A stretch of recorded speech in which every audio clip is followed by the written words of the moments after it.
بڑے بڑے کاموں میں تصرف کرنا، اس تصرف کرنے میں مشرکین مکہ کہتے تھے ہمارے معبودوں میں سے کوئی معبود اللہ کا شریک نہیں ہے۔ وہ کہتے تھے اس میں اللہ کیا ہے؟ اکیلا ہے، بڑے بڑے کام کرنے والا اللہ اکیلا ہے، ہمارے معبود بھی یہ بڑے بڑے کام کر سکنے والے نہیں ہیں، نہ ذاتی طور پہ کر سکتے ہیں نہ عطائی طور پہ کر سکتے ہیں۔ اللہ تعالیٰ کی وہ توحید بڑے بڑے کاموں میں مانتے تھے، بڑے بڑے کاموں کے تصرف کرنے میں، تدبیر کرنے میں اللہ تعالیٰ کو وحدہ لا شریک کہتے تھے، اور اپنے معبودوں کو کہتے تھے ہمارے معبود بالکل بے بس ہیں، ان کی کوئی طاقت نہیں، ان کا کوئی اختیار نہیں، وہ اس بڑے کاموں میں کوئی تصرف کرنے کی طاقت نہیں رکھتے۔ اب اس کے لیے ماخذ کس چیز کے لیے؟ بڑے بڑے کاموں کی تدبیر کرنے میں مشرکین مکہ بھی توحید کو مانتے تھے، اپنے معبودوں کو اللہ کا شریک نہیں بناتے تھے۔ اس کے لیے آئیے ماخذ شاہ ولی اللہ صاحب لکھتے ہیں والمشرکون وافقوا المسلمین فی تدبیر الامور العظام، والمشرکون وافقوا المسلمین، مشرک بھی مسلمانوں کے موافق عقیدہ رکھتے ہیں، فی تدبیر الامور العظام، بڑے بڑے کاموں کی تدبیر کرنے میں۔ جس طرح مسلمان کہتے ہیں کہ بڑے بڑے کاموں کی تدبیر کرنے میں اللہ اکیلا ہے، اسی طرح مشرک بھی مانتے تھے کہ بڑے بڑے کاموں کی تدبیر کرنے میں اللہ اکیلا ہے۔ یہ حجت اللہ البالغہ صفحہ 120 جلد 1 یا صفحہ 59 جلد 1۔ اسی طرح دوسرا ماخذ ہے، وہ بھی شاہ ولی اللہ صاحب کی عبارت ہے، لکھتی ہیں این مشرکان در خلق جواہر و تدبیر امور عظام ہیچ یکرا شریک نمی دانستند۔ الفوز الکبیر صفحہ 4۔ این مشرکان، یہ مشرکین مکہ در خلق جواہر، تمام جواہر کو پیدا کرنے والا اللہ ہے، و تدبیر امور عظام، اور بڑے بڑے کاموں کی تدبیر کرنے میں، بڑے بڑے کاموں کی تدبیر کرنے میں ہیچ یکرا شریک نمی دانستن، کسی ایک کو بھی شریک نہیں سمجھتے تھے۔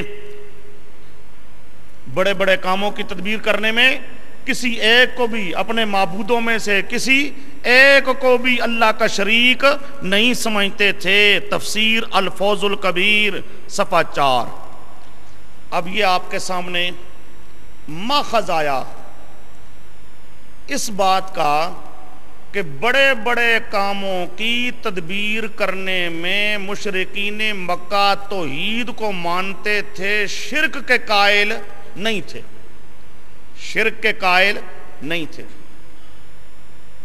اب ہم نے قرآن پاک سے اس پر شواہد پیش کرنے ہیں کہ واقعتاً یہ بات درست ہے کہ وہ بڑے بڑے کاموں کی تدبیر کرنے میں اللہ تعالیٰ کی توحید کو مانتے تھے، اور اپنے معبودوں میں سے کسی معبود کو اللہ کا شریک نہیں مانتے تھے بڑے بڑے کاموں کی تدبیر کرنے میں۔ آیا قرآن پاک اس کی شہادت دیتا ہے؟ تو آئیے اب شاہد نمبر 1، اب ہم نے قرآن پاک سے شواہد لینے ہیں۔ اب یہ شواہد کس چیز پر آ رہی ہیں کہ بڑے بڑے کاموں کی تدبیر کرنے میں مشرکین مکہ بھی شرک کے قائل نہیں تھے بلکہ توحید کو مانتے تھے۔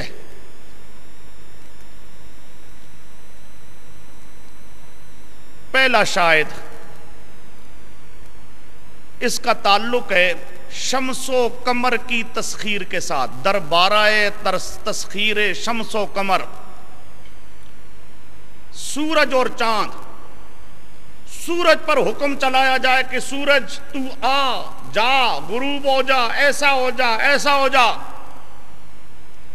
چاند پر حکم چلایا جائے، یہ سورج پر حکم چلانا، چاند پر حکم چلانا، مشرکین مکہ سمجھتے تھے یہ بہت بڑا کام ہے۔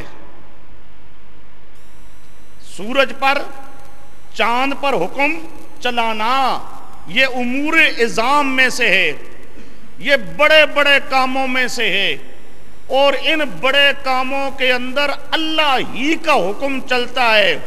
اللہ کے ساتھ حکم چلانے میں ہمارے معبودوں میں سے کوئی معبود اللہ کا شریک نہیں ہے۔ یہ سورج اور چاند پر حکم چلانا، یہ حکم چلانے والا کون ہے؟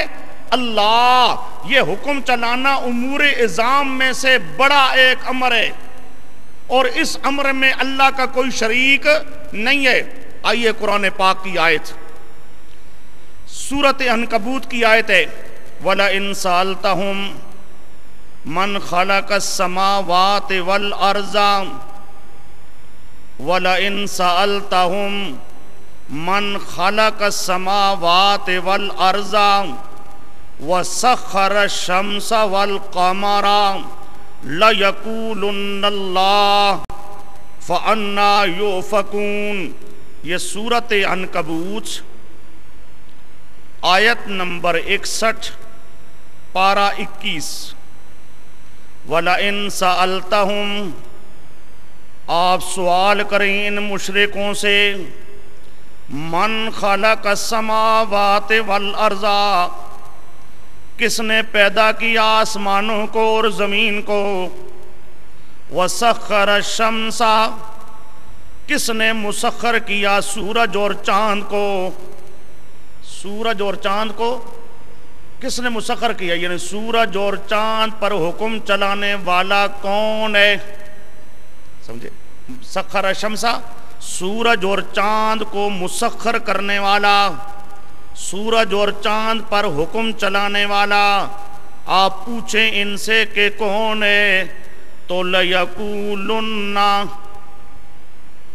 وہ مکہ کا کافر جواب دے گا، کیا جواب دے گا؟ کہ سورج اور چاند پر حکم چلانے والا، سورج اور چاند میں تصرف کرنے والا کون ہے؟ لَيَقُولُنَّ، وہ کہیں گے اللہ۔ کیا کہیں گے؟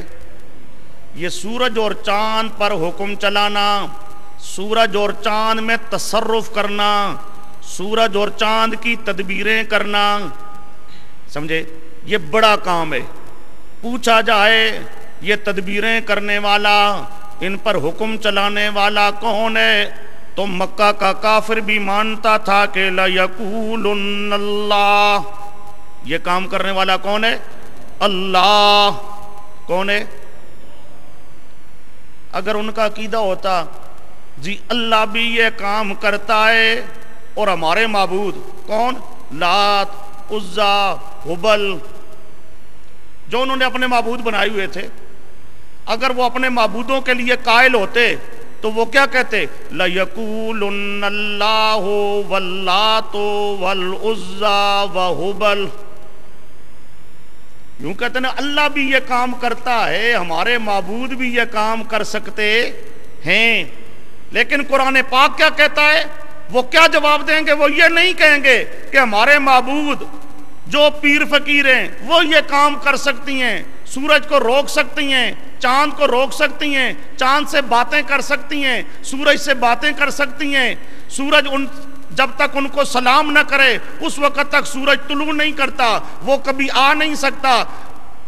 یوں اگر ان کا عقیدہ ہوتا تو وہ یہ کہتے اللہ بھی یہ کام کرتا ہے تو ہمارے معبود بھی کرتے ہیں، یا وہ کہتے لَيَقُولُنَّ اللَّهُ ذَاتًا وَاللَّاتُ وَالْعُزَّى عَطَاءً، ذاتی طور پہ تو یہ کام کرنے والا اللہ ہے، عطائی طور پہ ہمارے پیر فقیر ہمارے معبود یہ کام کرنے والے ہیں. اگر ان کا یہ عقیدہ ہوتا تو وہ لَيَقُولُنَّ اللہ کے بعد آگے اپنے معبودوں کا ذکر کرتے. لیکن قرآن پاک کیا کہتا ہے؟ وہ کہتے ہیں کہ یہ کام کرنے والا صرف اللہ ہے. اپنے معبودوں کو یہ کام کرنے والا سمجھتے نہیں تھے. اس میں وہ اللہ کی توحید کو مانتے تھے. وہ کہتے تھے سورج اور چاند پر حکم چلانا یہ اللہ ہی کا کام ہے, ہمارے معبود یہ کام کر سکتے نہیں ہیں. اب یہ سورۃ عنکبوت فَأَنَّا يُؤْفَكُونَ, پس کہاں سے یوفکون پھیر دیے جاتے ہیں وہ. اب اس آیت کریمہ کا معنی کیا ہے؟ نیچے آپ کے پاس لکھا ہے فہم سلف. فہم سلف ذرا پڑھیے اسے. یہ علامہ سید محمود آلوسی حنفی تفسیر روح المعانی میں لکھتے ہیں اے اذا کان الامر کذالک,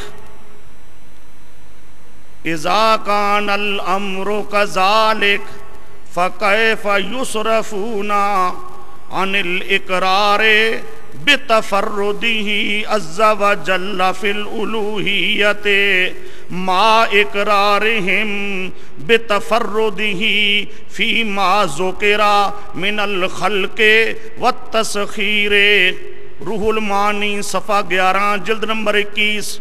اے اذا کان الامر کذالک, اور جب معاملہ اس طرح ہے, جب معاملہ, اور تم بھی مانتے ہو مشرکو کہ یہ کام کرنے والا اللہ ہے, تمہارے معبود یہ کام کر سکنے والے نہیں ہیں. فَكَيْفَ يُصْرَفُونَ, کیسے پھیر دیے جاتے ہیں یہ مشرک عن الاقرار بتفردہ فی الالوہیت, اقرار کرنے سے کہ الوہیت میں بھی اللہ اکیلا